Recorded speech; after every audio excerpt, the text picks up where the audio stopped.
खेल जगत के सभी प्यारे श्रोता अपने मेज़बान आसिफ इकबाल का अभिवादन स्वीकार करें। जय हिंद। श्रोताओं, खेल हो या जिंदगी, इंसान के पास एक लक्ष्य होना चाहिए और लक्ष्य को पाने के लिए जोश और जुनून भी होना चाहिए। जिंदगी सब पे मेहरबान नहीं होती है, जिंदगी सब पे मेहरबान नहीं होती है, जिंदगी इतनी भी आसान नहीं होती है।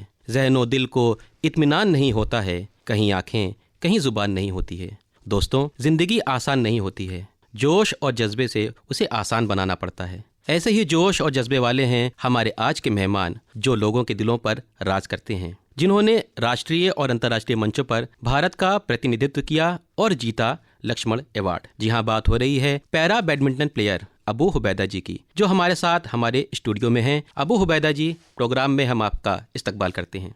हुबैदा जी, सबसे पहले तो अपने सफ़र के बारे में बताएं।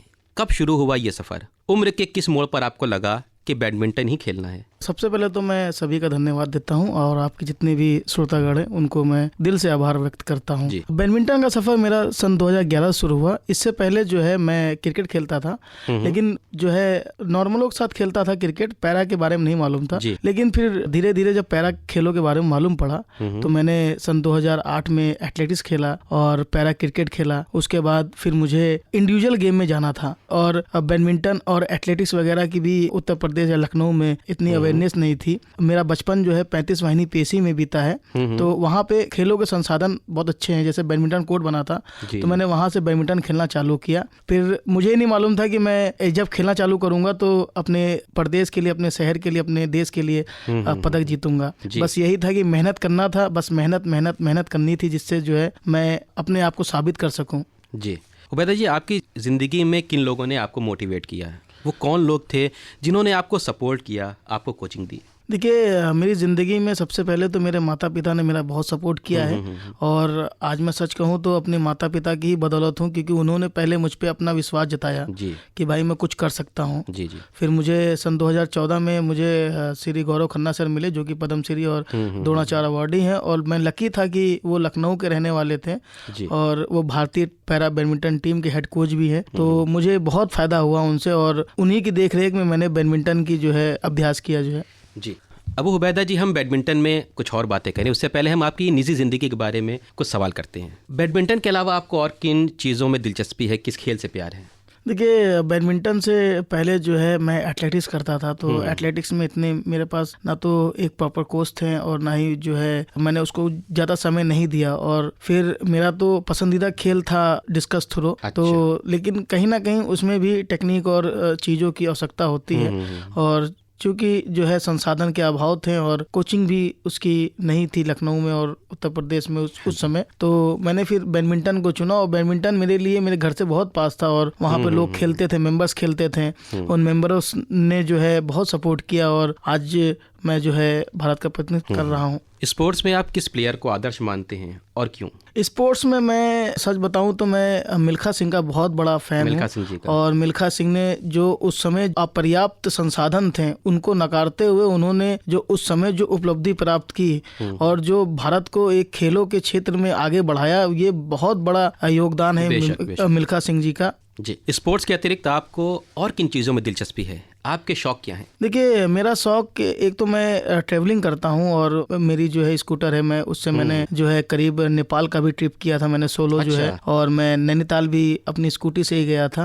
और मेरा एक शौक है, मैं जो है एडवेंचर वगैरह करता रहता हूँ और लोग मुझसे कहते हैं कि मैं यहाँ से सीतापुर नहीं जा सकता, तुम सीधे सीधे तुम पहाड़ों पे स्कूटर चला रहे हो। तो मेरा एक यही शौक है कि चीज़ों नेचर से मोहब्बत करना, और मैं पहाड़ों को बहुत लाइक करता हूँ जो है। अच्छा, फिल्मों में अगर आपकी दिलचस्पी है तो आपका फेवरेट एक्टर कौन से हैं? देखिए, फिल्मों में मैं सच बताऊं तो सुशांत सिंह राजपूत हमारे बहुत फेवरेट थे, और मैंने महेंद्र सिंह धोनी जब उनकी मूवी देखी थी तो मैं उनका और भी बड़ा फैन बन गया था, क्योंकि उन्होंने जैसा अभिनय किया था उस फिल्म में, मुझे सच में बताऊं तो महेंद्र सिंह धोनी ही वो लगते थे मुझे जो है। बिल्कुल, तो उनका अभिनय इतना रियल लगता था। और एक और एक्टर थे हमारे जो है इरफान खान जी, जिनका निधन हो गया। पान सिंह तोमर देखी थी हमने, तो पान सिंह तोमर से भी हमने जो है बहुत कुछ सीखा। अच्छा हुबैदा जी, अब हम वापस से खेल पर आते हैं, बैडमिंटन पर आते हैं। हमको पता चला है कि Egypt open para badminton international प्रतियोगिता में जहां आपने गोल्ड और सिल्वर मेडल जीता था, वहां कोई घटना भी हुई थी। मुझे लगता है अगर आप अपने शब्दों में श्रोताओं को बताएं तो ज़्यादा बेहतर होगा। हमेशा मेरे दिल के करीब है ये घटना जो है। क्या हुआ और सन 2024 में मैं ओलंपिक रेस की दौड़ में था। मैं ये टूर्नामेंट खेलने इसीलिए गया था कि मुझे वहाँ पे गोल्ड जीतना है, और गोल्ड जीतूंगा तो ही मैं ओलंपिक रेस में बरकरार रहूँगा जी। तो मेरा जो है 27 जनवरी 2024, एग्जैक्ट डेट बता रहा हूँ मैं आपको, 27 जनवरी 2024 को शाम के करीब 5, साढ़े 5 बजे के करीब जो है मेरा हाथ जो है लिफ्ट के पास जो है मेरा हाथ कट गया, क्योंकि लिफ्ट के पास जो उनकी दरारें थी उस पे ब्लेड की आउटलाइनिंग लगी हुई थी। अच्छा। और जो कि नीचे से निकला हुआ था और मैं फंस गया पावदान में आके जी। तो मेरा हाथ कट गया, करीब उसमें 10 टाके लगे थे। अच्छा। और अच्छा। जब मैं डॉक्टर के पास गया तो वहाँ पे मुझे लोकल वॉलंटियर ने मुझको जो है डॉक्टर के पास ले गए, तो वहाँ बोला कि ये पुलिस केस है। तो वॉलंटियर ने उनको अपने शब्दों में, अरेबिक शब्दों में उनको समझाया नहीं स्पोर्ट्स में है और चीज़ें हैं। फिर उन्होंने मेरा ट्रीटमेंट किया और 10 टाके लगाए। फिर मैंने उनसे पूछा भी, कल मेरा फाइनल डे मैच है मेरा, क्या मैं खेल सकता हूँ? तो उन्होंने मुझको ये बोला कि आप नहीं खेल सकते, मना कर दिया आप। जब मेरे कोच का फ़ोन आया, जब सारी चीज़ें जो है फैल गई बातें, तो मेरे कोच का फ़ोन आया,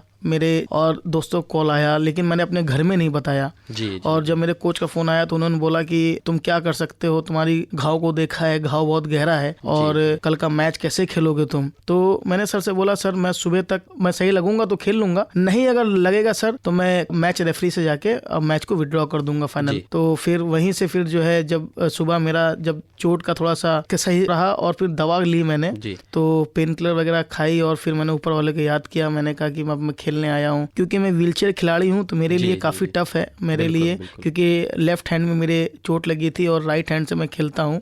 तो लेफ्ट हैंड का भी उतना ही उपयोग है कि जितना जो है राइट हैंड का। तो लेफ्ट हैंड से मुझे व्हीलचेयर को जो है काफी मूवमेंट में दोनों हाथ को पूरा कोऑर्डिनेशन बनाना पड़ता है।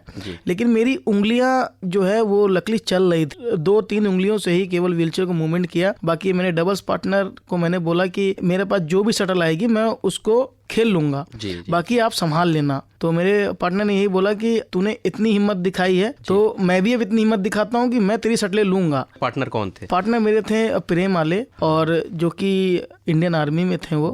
तो उन्होंने भी काफी मोटिवेट किया था कि भाई अगर खेल सकता है तो खेल ले और नहीं खेल सकता तो कोई बात नहीं। मैं आपको बता दूं, एक गोल्ड मेडल की कीमत एक जो है खिलाड़ी से बेहतर और कोई नहीं जान सकता, क्योंकि जब पोडियम में भारत का झंडा जब सबसे ऊंचा होता है तो वो एक क्षण जो है उस क्षण के लिए खिलाड़ी जीता है।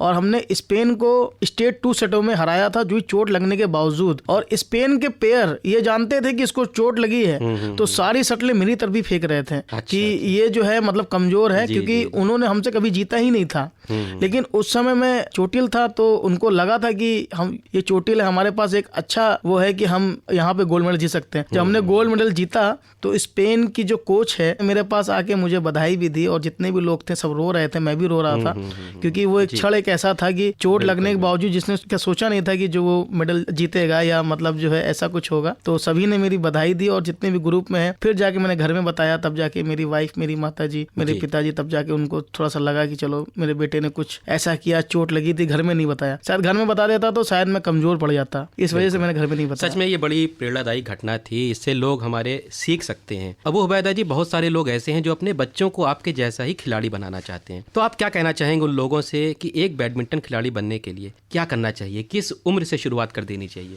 देखिए, बैडमिंटन की शुरुआत तो उम्र उसकी जो है कोई नहीं है, ऐसी होती है, चाहे वो हमारे पैरा खिलाड़ी हो। लेकिन एक एबल बॉडी में जब बच्चा 6 साल का हो तब उसको जो है सारे खेलों किसी खेल में डाल देना। हाँ, किसी भी खेल में उसको डालना चाहिए, और मतलब उसको एंजॉय करना आना चाहिए कि हाँ भाई मैं जो है अगर इस खेल में खेलूंगी या खेलूंगा तो इस खेल में मैं आगे बढ़ सकता हूँ या बढ़ सकती हूँ। तो मैं तो यही कहूँगा कि माँ बाप को बच्चों पे ये नहीं वर्डन डालना चाहिए कि बेटा तुम ये गेम खेलो, ये तुम्हारे लिए बेहतर होगा। उस बच्चे को अगर वो गेम को पसंद आ गया, जैसे मेरी बेटी है, मेरी बेटी बैडमिंटन खेलना चाहती है, मैं तो खिलाता हूँ मैं। अच्छा, और क्या उम्र होगी उसकी?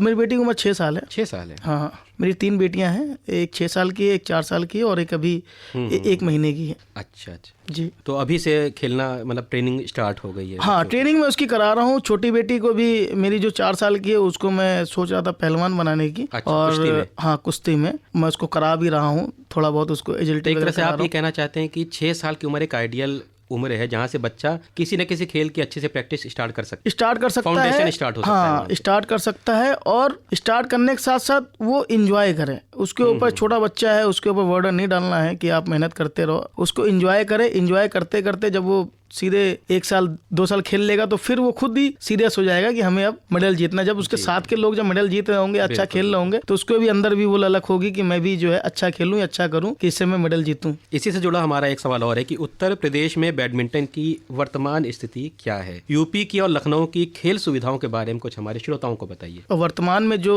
अभी जो चल रहा है बैडमिंटन का, हमारे समय में बैडमिंटन का इतना क्रेज नहीं था जब मैंने शुरुआत की थी। उसके संसाधन भी जुटा पाना ही बहुत मुश्किल था।